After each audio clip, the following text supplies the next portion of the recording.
সহজ লেসনে তোমাদের সকলকে স্বাগত। আজকের এই ভিডিওতে আমরা ক্লাস 8 এর সেকেন্ড সামেটিভ ইভ্যালুয়েশন 2024 সালের ইংলিশ সাবজেক্টের সিলেবাস এবং একটি নমুনা প্রশ্নপত্রের সম্পূর্ণ উত্তর সহ আলোচনা করব। তো চলো এই ভিডিওতে আমরা ক্লাস 8 এর সেকেন্ড ইউনিট টেস্ট 2024 ইংলিশ সাবজেক্টের সিলেবাস এবং এই মডেল কোশ্চেন পেপারটির সম্পূর্ণ উত্তর এই ভিডিও থেকে দেখে নিই। তো সেকেন্ড ইউনিট টেস্টে তোমাদের 25 নম্বর পরীক্ষা সাধারণত নেওয়া হয়ে থাকে এবং সেখানে 50 মিনিট কিন্তু সময় দেওয়া থাকবে। তো দেখো এই পরীক্ষায় তোমাদের কোন কোন অধ্যায় পড়তে হবে। লেসন 4 থেকে লেসন 8 পর্যন্ত কিন্তু তোমাদের সেকেন্ড ইউনিট টেস্টের পরীক্ষা দেওয়া হয়ে থাকে, তবে কিছু কিছু স্কুলে কিন্তু এই সিলেবাসের পরিবর্তন হতে পারে, যেটা তোমরা অবশ্যই স্কুল থেকে জেনে নেবে। এছাড়াও তোমাদের থাকবে গ্রামার এবং রাইটিং তোমাদের টেক্সট বইয়ে যেগুলো রয়েছে, ঠিক আছে, সেই বই থেকে তোমরা গ্রামার এবং রাইটিংগুলো কিন্তু ভালোভাবে প্র্যাকটিস করবে, কারণ বই থেকেই তোমাদের সাধারণত গ্রামার এবং রাইটিং পরীক্ষায় তুলে দেওয়া হয়। তো চলো একটি মডেল কোশ্চেন পেপার আমরা উত্তর সহ দেখে নিই। তার আগে এই চ্যানেলে যদি নতুন হয়ে থাকে অবশ্যই চ্যানেলটিকে সাবস্ক্রাইব করে রাখবে এবং বেল আইকনে প্রেস করে অল অপশনটিকে সিলেক্ট করবে, ভিডিওটিতে একটি লাইক করবে এবং ভিডিওটি বন্ধু বান্ধবের সঙ্গে শেয়ার করবে। আর কমেন্ট বক্সে অবশ্যই নিজেদের মতামত লিখে জানাবে। এবং এই সমস্ত প্রশ্নোত্তরের পিডিএফ ফাইলগুলো তোমরা সহজ লেসন অ্যাপের মধ্যে পেয়ে যাবে, তাই সহজ লেসন অ্যাপটি ফোনে ইনস্টল করবে, সেখানে তোমরা ভিডিওর পাশে কিন্তু পিডিএফগুলোও পেয়ে যাবে। তো দেখো এই প্রশ্নপত্রের প্রথমে কি দেওয়া আছে, দেখো সেকশন এ রিডিং কম্প্রিহেনশন সিন 1 নম্বর থেকে বলা হচ্ছে read the following text and answer the questions that follow. অর্থাৎ তোমাদের যে প্রশ্নপত্র দেওয়া হবে সেখানে তোমাদের পাঠ্য বই থেকে একটা প্যাসেজ তুলে দেওয়া হবে, যে কোনো একটা লেসন থেকে। এখানে লেসন 7 থেকে তোমাদের এই প্যাসেজটিকে তুলে দেওয়া হয়েছে কিংস টেল, ঠিক আছে। ইট ওয়াজ ক্রিসমাস টাইম, এখান থেকে শুরু হয়েছে প্যাসেজটা, ঠিক আছে। এখান থেকে শুরু হয়ে তোমাদের শেষ হয়েছে দে ডিমান্ডেড আ টেস্ট, এই পর্যন্ত কিন্তু প্যাসেজটি দেওয়া আছে। তো সম্পূর্ণ প্যাসেজটি তোমাদের পড়তে হবে, পড়ে তার নিচে যে প্রশ্নগুলো দেওয়া হয়েছে সেই প্রশ্নের উত্তরগুলো তোমাদের লিখতে হবে, ঠিক আছে। তো দেখো কি ধরনের প্রশ্ন দেওয়া আছে। প্রথমে দেওয়া আছে আনসার দ্য কোয়েশ্চেনস, এখানে 1.5 নম্বর করে দেওয়া আছে প্রতিটা প্রশ্নের মান, ঠিক আছে। দুটি প্রশ্নের জন্য 3 নম্বর দেওয়া আছে। দেখো প্রথম প্রশ্ন দেওয়া আছে what was the condition of British people of Christmas time, ঠিক আছে। এই প্রশ্নের উত্তরটা লিখতে হবে। তো উত্তর কী হবে, on Christmas time British people were hungry cold and frightened, ঠিক আছে। এরপর দেখো 2 নম্বর দেখো why the barons were angry, ঠিক আছে, অ্যান্ড ডিসঅ্যাপয়েন্টেড। তো উত্তর কি লিখবে, the barons were angry and disappointed because it was only Arthur who succeeded in lifting the sword, ঠিক আছে। নাম্বার বিতে দেওয়া আছে fill in the blanks with information from the seen passage, অর্থাৎ যে প্যাসেজটি তোমাদের দেওয়া হয়েছে সেই প্যাসেজ থেকে তথ্য নিয়ে তোমাদের এই শূন্যস্থানগুলোকে পূরণ করতে হবে, ঠিক আছে। প্রতিটা প্রশ্নের মান 1 নম্বর করে, 3টির জন্য 3 নম্বর দেওয়া আছে। তো প্রথমে যে শূন্যস্থান দেওয়া আছে সেখানে কি বসবে, অন আ লার্জ স্টোন, ঠিক আছে। এই অংশটুকু তোমাদের শূন্যস্থানে বসাতে হবে, ঠিক আছে। নেক্সট 2 নম্বরে কি দেওয়া আছে, দেখো 2 নম্বরে তোমাদের শূন্যস্থানে বসবে এখানে they wanted to lift the sword এবং 3 নম্বর হচ্ছে লিফটিং দ্য সোর্ড, ঠিক আছে। এইভাবে কিন্তু শূন্যস্থানগুলোকে পূরণ করতে হবে।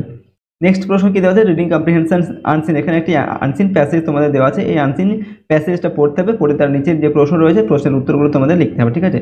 তো আনসিন প্যাসেজটা তোমরা এখান থেকে ভালোভাবে পড়বে, তারপর তোমাদের প্রশ্নের উত্তর লিখতে হবে। যেমন নাম্বার এতে দেওয়া আছে complete the sentences with information from the unseen text. তো আনসিন টেক্সট বা এই প্যাসেজ থেকে তথ্য নিয়ে এখানেও কিন্তু শূন্যস্থান দেওয়া আছে, শূন্যস্থানগুলোকে পূরণ করতে হবে। তো প্রথমে যে শূন্যস্থান রয়েছে এখানে কি হবে, গুড ফর আওয়ার হেলথ হবে, আর এখানে সেকেন্ড 2 নম্বর যেটা আছে এটা হবে কি আওয়ার হেলথ হবে, ঠিক আছে।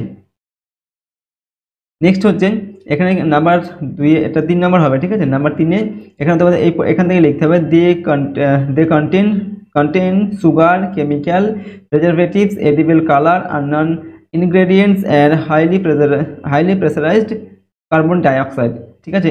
এই অংশটুকু লিখতে হবে। এরপর 4 নম্বর হচ্ছে এখানে ইন ডাইজেশন, এই অংশটুকু শূন্যস্থানে বসবে।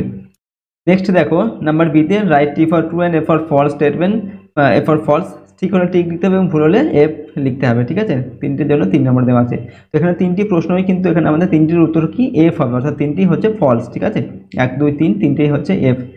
নেক্সট কি দেওয়া আছে, number C find words from the unseen passage which mean the following, অর্থাৎ এখানে যে এই যে শব্দগুলো দেওয়া আছে ফিট ফর ইটিং, এগুলোর অর্থ কি সেটা আনসিন প্যাসেজের মধ্যে দেওয়া আছে, সেখান থেকে খুঁজে নিয়ে এটা লিখতে হবে। যেমন ফিট ফর ইটিং মানে হচ্ছে খাবার উপযুক্ত, সেটা হচ্ছে কি এডিবল, ঠিক আছে।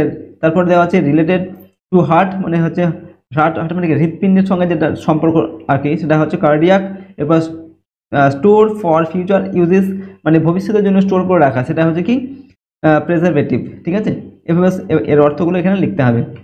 পরের প্রশ্ন দেখো section B grammar and vocabulary do as directed, এগুলো গ্রামার অ্যান্ড ভোকাবুলারি তোমাদের দেওয়া আছে এবং নির্দেশ অনুসারে কাজ করতে হবে।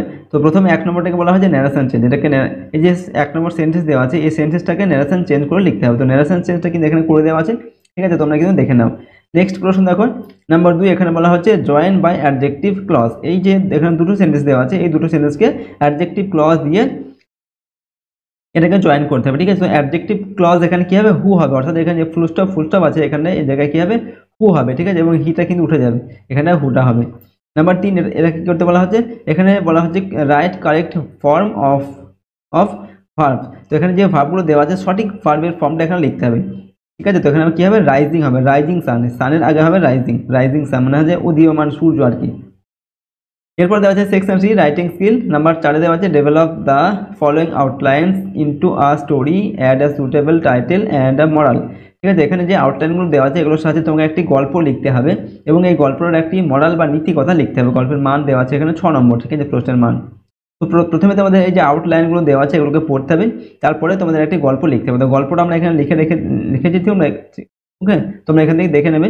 যেমন গল্পটার আমরা এখানে নাম দিয়েছি দ্য কাইন্ড হার্টেড বয়, ঠিক আছে। দ্য কাইন্ড হার্টেড বয় মানে হচ্ছে কি দয়ালু ছেলে আর কি, ওকে। দেখো গল্পটা এখানে রয়েছে এবং এর যে নীতি কথা লিখতে বলা হয়েছে মরাল। তো মরাল তো আমরা এখানে লিখবে কি helping poor is a great work, মানে হচ্ছে দরিদ্রদের সাহায্য করা হচ্ছে একটি মহান কাজ, ঠিক আছে। এরকমভাবে আমরা এখানে একটা মরাল বা নীতি কথা লিখেছি, ঠিক আছে।